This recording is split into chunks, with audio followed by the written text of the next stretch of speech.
quando se fala de financiamento de projetos e seus aspectos jurídicos, começar dizendo uma coisa: não é qualquer financiamento de projetos, é o financiamento de projetos quando quem está sendo financiado, quando quem pode dar as garantias é o próprio projeto, né? Não são todos os projetos que são assim. Eu posso ter um projeto levado por uma empresa privada comum. Aliás, as empresas privadas comuns estão cheias de projetos. Alguns elas fazem com dinheiro próprio. Outros elas precisam de dinheiro de terceiros para financiar e tomam um empréstimo num banco.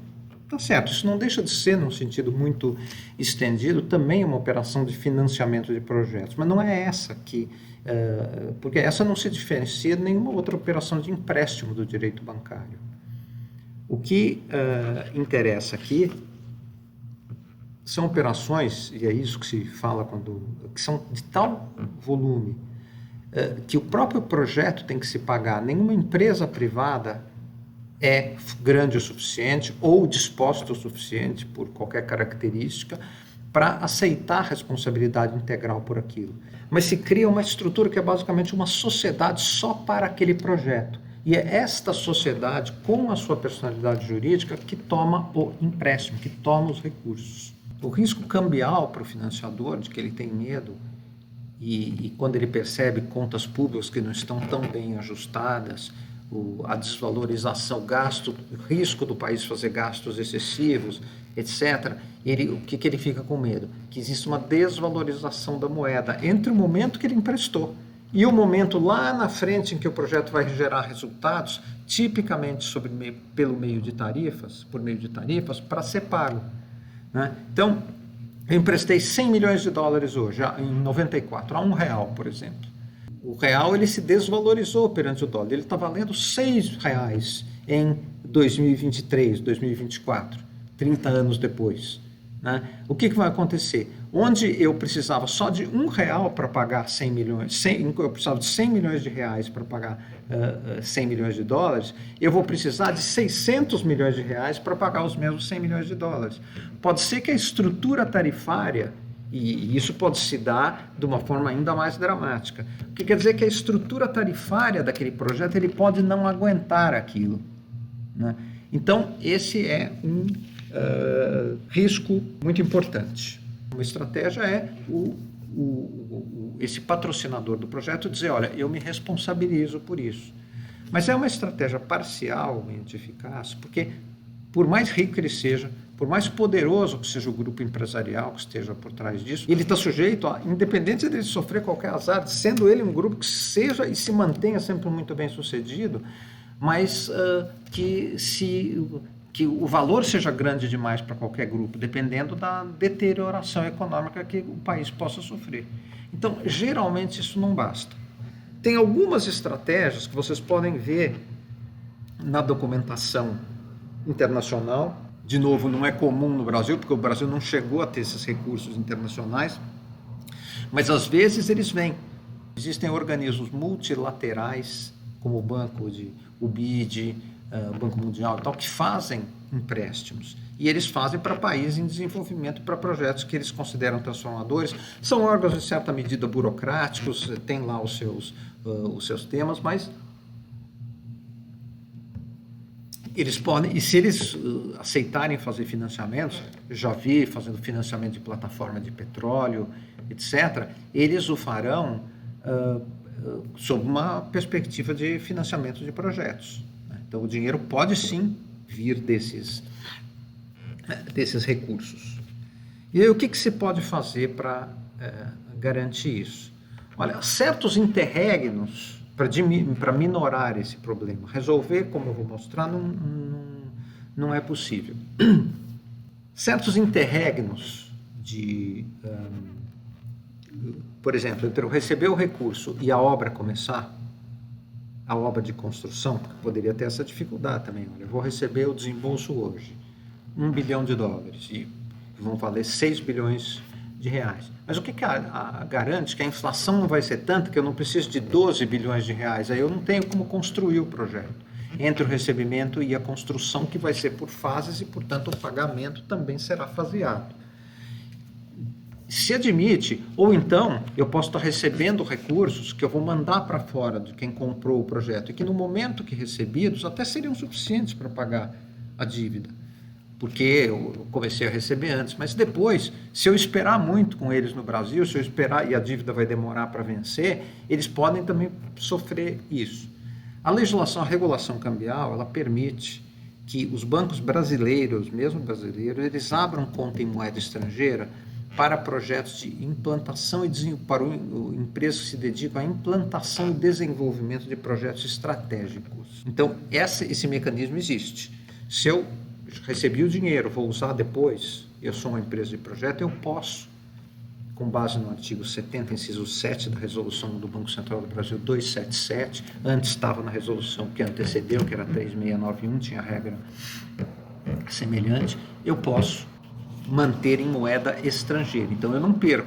A desvalorização cambial em nada me prejudica, porque se o real passar de 6 para 10 reais, o dólar passar de valer 6 para valer 10 reais, ou seja, o real se desvalorizou, eu continuo tendo os 10 reais porque eu tenho o meu valor travado em moeda estrangeira, certo? Agora, isso não vai funcionar, esse mecanismo, quando eu não vou receber, quando eu, na característica mais comum, eu recebi o empréstimo, fiz a obra, daí eu vou, por muito tempo, no momento que o empréstimo é feito, é que eu tenho que calcular esse risco. Depois, a obra vai levar 6 anos, vai levar 10 anos. Quando ela acabar, eu vou começar a vender a produção do projeto. E aí eu vou receber coisa. Então, esses 10 anos de interregno é muito tempo, pode ser muito tempo, às vezes é mais. E depois, para ser pago, não é só 10 anos. Aí o empréstimo vai ser pago nos 20 anos seguintes. O que era nada virou 30 anos de risco, né? E são 30 anos em que podem acontecer eventos que podem levar à desvalorização do real, tá certo? Então não vai adiantar eu ter um depósito, porque eu não vou ter nada depositado.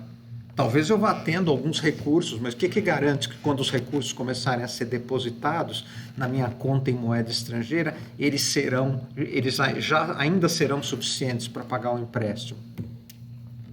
E que eu não serei, pode não ser suficiente a não ser prejudicada pela variação cambial do momento do depósito para diante. A legislação brasileira permite outras coisas, outros mecanismos. Por exemplo, o novo pacote cambial já estava na lei, mas ficou mais claro agora, que é a Lei 14.286 de 2021, artigo 13, inciso 4, ela diz que se eu tenho as obrigações, os contratos que sejam mera transferência de obrigações anteriores em moeda estrangeira, eles podem manter a indexação cambial. Então eu posso, ao vender a produção do projeto, passar para o comprador da produção do projeto uma parte do custo cambial que eu estou tendo, da dívida que eu estou tendo. Basta que eu faça a menção, dizer, olha, essa dívida essa produção que você vai me comprar, ela está me custando de insumo o equivalente a 50 milhões de dólares. Então, você vai me pagar o equivalente a 50 milhões de dólares, que hoje seria a sua tarifa de energia, mas pode ser mais. Então, é um daqueles casos de suporte cambial que eu mencionei antes, que estão lastreados no custo do projeto. Se no momento 50 milhões de dólares era exatamente o que a energia custava, ainda que ele deixe de custar isso, eu tenho suporte na lei para fazer isso. Agora, mesmo essas estratégias, elas têm um problema óbvio. Elas funcionam quando eu estou fazendo uma venda de, por exemplo, se for energia, no mercado livre, que é aquele mercado para grandes consumidores, tem uma proposta de desregulamentação hoje que mudaria, etc. Mas ela é absolutamente inexequível para certas coisas que vão ser vendidas para a massa da população. Por exemplo, uma grande usina hidrelétrica, daqueles projetos que eu mencionei no início, que ela vai atender cidades. Não é razoável e nem o financiador aderiria a qualquer credibilidade a uma proposta de dizer que o consumidor urbano, nas suas variações de renda, na sua completa variação de renda, estaria disposto a atender ou ou atenderia, ainda que assinasse o contrato de adesão, um aumento do custo da sua energia baseado na variação cambial. É óbvio que se essa variação, o risco de contestação judicial seria muito grande, e mesmo que ela não existisse, o risco de simples inadimplência de largos setores da população que não conseguiriam pagar o valor agregado. Então, de novo, essa estratégia da coisa ela é possível para a venda da energia para grandes consumidores, eu indexar esses contratos de venda da produção do projeto, mas ele pode não ser possível quando a venda se aplica à população em geral, né? Nesses casos, sobra uma estratégia mitigadora de risco, que nós já usamos aqui e tal, que é fazer o quê? É criar, com excedentes tarifários bem calculados, um fundo de proteção cambial, né? Então, é cobrado um excedente tarifário e esse excedente vai formando uma reserva. Essa reserva, com base naquele dispositivo da Resolução 2700, que permite, inclusive, a dolarização dela em depósitos aqui dentro do Brasil, ele é dolarizado, ele fica como uma reserva. Se um dia tiver uma desvalorização, ele é usado para pagar o credor. Se nunca tiver desvalorização e ele se tornar supérfluo, ele pode ser revertido para a companhia do projeto ou revertido para os próprios consumidores sobre a desvalorização, sobre a diminuição de tarifas futuras, né? Então, o que o consumidor pagou a mais no momento para assegurar que houvesse a obra, que houvesse a coisa de destravar o financiamento, esse é o termo que se usa, ele receberia de volta depois. É um mecanismo possível também, passível. Então, por isso, justamente, eu não queria deixar de mencionar.